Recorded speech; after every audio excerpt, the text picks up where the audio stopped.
And that's a Right. very hard thing too, to step back and be like, I don't know if I would have done that way. But No, that's a great point, especially when, I mean, there's so many calls where if there's multiple paramedics on scene, they all have this different idea of how to run the call. They all have this different idea of what's going on, and none of them are necessarily incorrect. I mean, right. maybe there is one ultimate diagnosis, but there's a lot of right ways to treat patients. There's a lot of correct plans, and as long as everybody's taking the patient seriously, there is a lot of right ways. And I think a lot of paramedics don't understand that, and they get really angry on scene when the paramedic that's leading the call doesn't lead it exactly how they would.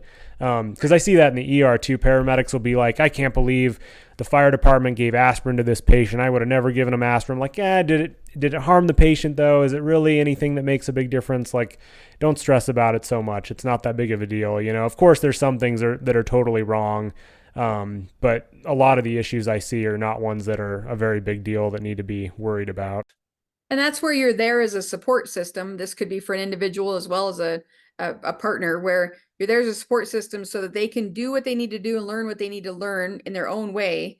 But then if something is going to go off the rails, you stop it and you say, okay, this is where I step in and I do something. And you're there to make sure that they don't get themselves into trouble or get the patient into trouble. The same thing for emergency management. I don't allow these folks to just fail and flail along the floor and say, oh, look at them, they couldn't figure this out.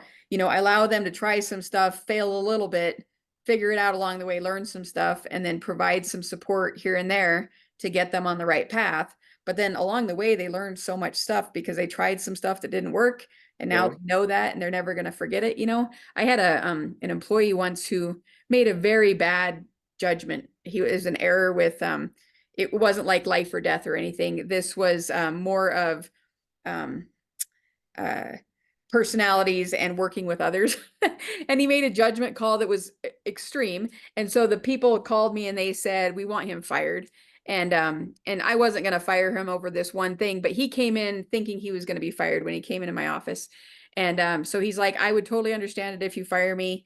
And I said, well, let me ask you this, what did you learn from this? And are you ever going to forget it? And he's like, no, I'm never going to forget this. This is with me forever. And I said, so why would I bring in somebody new who doesn't have that lesson, who's probably going to do the same thing along the line when you are never going to do this thing again? He said, yeah, you're right. I will never do that thing again.